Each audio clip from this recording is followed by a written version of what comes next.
தேவன் என்று இருந்தால் அவருடைய ஞானம் அனந்த ஞானம், சாவரின் விஸ்டம் பாருங்கள். அருமையான தேவர்களே, அவருக்கு ஒரு அறிவு இருந்தது. என்ன அறிவு? 2 நாலேஜ் இருந்தது. என்ன நாலேஜ் தெரியுமா?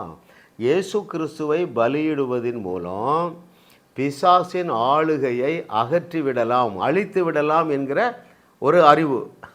ரைட். 2வது என்ன அறிவு இருந்தது? முழு மனுக்குலத்திற்கும் பரிகாரம் பண்ணிவிடலாம், முழு மனுக்குலத்தின் மேல் வரக்கூடிய தண்டனையை நீக்கிவிடலாம். இந்த 2 அறிவுகள் தான் நம்முடைய தகப்பனாகிய இயேசு கிறிஸ்து இறங்கி வந்து தன்னுடைய குமாரனையே ஒரு பலி பொருளாக, ஒரு மிருகத்தை பலியிடுகிறது போல, ஆட்டுக்குட்டியை பலியிடுகிறது போல தன்னுடைய குமாரனையே பலியிட்டார். நான் திரும்ப சொல்கிறேன், கவனித்து கொள்ளுங்கள். அவருடைய அனந்த ஞானம் என்ன ஞானம்? சிலுவைக்கு இயேசு கிறிஸ்து அனுப்பப்படுவதற்கு முன்பதாகவே நம்முடைய தகப்பனாகிய தேவன் உங்கள் மேலே வைத்த அன்பு நிமித்தமாக அவருக்கு இருந்த அறிவு என்ன வேலை செய்தது? மனுக்குலத்தை நம்முடைய சாயலாக சிருஷ்டித்தோம், தவிக்கிறார்கள், பாவத்திலிருந்து மீட்கப்பட அவர்களுக்கு வேறு வழியே இல்லை. என்ன செய்திடலாம்? பிசாசின் பிடியில் இருக்கிற மனுக்குலத்தை மீட்பதற்காக பிசாசின் வல்லமையை நீக்கி போட வேண்டும், அகற்ற வேண்டும். அப்போ என்ன செய்யணும்? என்னுடைய குமாரனை பலியிட்டால் போதும். 2வது, உங்களுக்கும் எனக்கும் என்ன தேவை? பாவ மன்னிப்பு தேவை.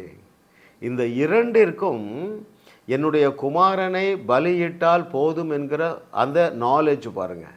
அவர் எவ்வளோ அன்புள்ள தகப்பன் அல்லவா? சொந்த குமாரன் என்றும் பாராமல். அருமையான தேவனுடைய பிள்ளைகளே, நீங்கள் ஏன் இன்னும் சஞ்சலத்தோடும் தவிப்போடு வாழுகிறீர்கள் தெரியுமா? அந்த தேவனுடைய அந்த அகாப்பே லவ்வை குறித்து உங்களுக்கு நாலேஜ் இல்லை. எந்த அளவு உங்கள் மேலே உசிரையே வைத்திருக்கிறார். ரைட். இதை நீங்கள் அறிந்து கொள்ளுவீர்கள் என்றால் அவரோடு கூட ரிலேஷன்ஷிப்பில் வருவீங்க. அந்த அன்பை நீங்கள் என்ஜாய் பண்ணுவீங்க. எப்பொழுதெல்லாம்?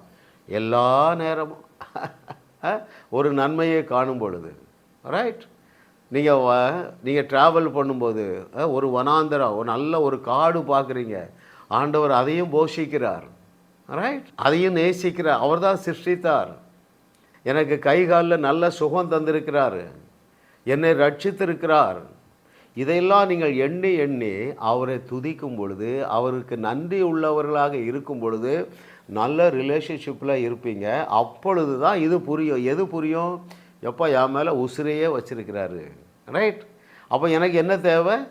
2 தேவை. ஒன்று, என் மீது உள்ள சாத்தானுடைய ஆளுகை அகற்றப்பட வேண்டும். 2வது, என்னுடைய பாவங்கள் நீக்கப்பட வேண்டும். இந்த 2ற்கும் என்னுடைய குமாரனை பலியிட்டால் போதும் என்கிற அந்த நாலேஜ் இருந்ததுனால, நம் மீது வைத்த அன்பின் நிமித்தமாக சொந்த குமாரன் என்றும் பாராமல் 2000 ஆண்டுகளுக்கு முன்பதாக ஒரு ஆட்டுக்கடாவை பலியிடுவது போல பலியிடும்படியாக தன்னுடைய குமாரனை ஒப்பு கொடுத்த நம்முடைய தகப்பனாகிய தேவனுக்கு நன்றி சொல்லுவோமா? நன்றி ஆண்டவரே. ஓ, இந்த அன்பை விளங்கி கொள்ளத்தக்கதாக எங்களுக்கு இன்னும் ஞானத்தை தாரும் ஆண்டவரே. ஓ, தேங்க்யூ மாஸ்டர், நீர் எவ்வளவு ஒரு அன்புள்ள தகப்பனாக எங்களுக்கு இருக்கிறேன். நன்றி, நன்றி, நன்றி.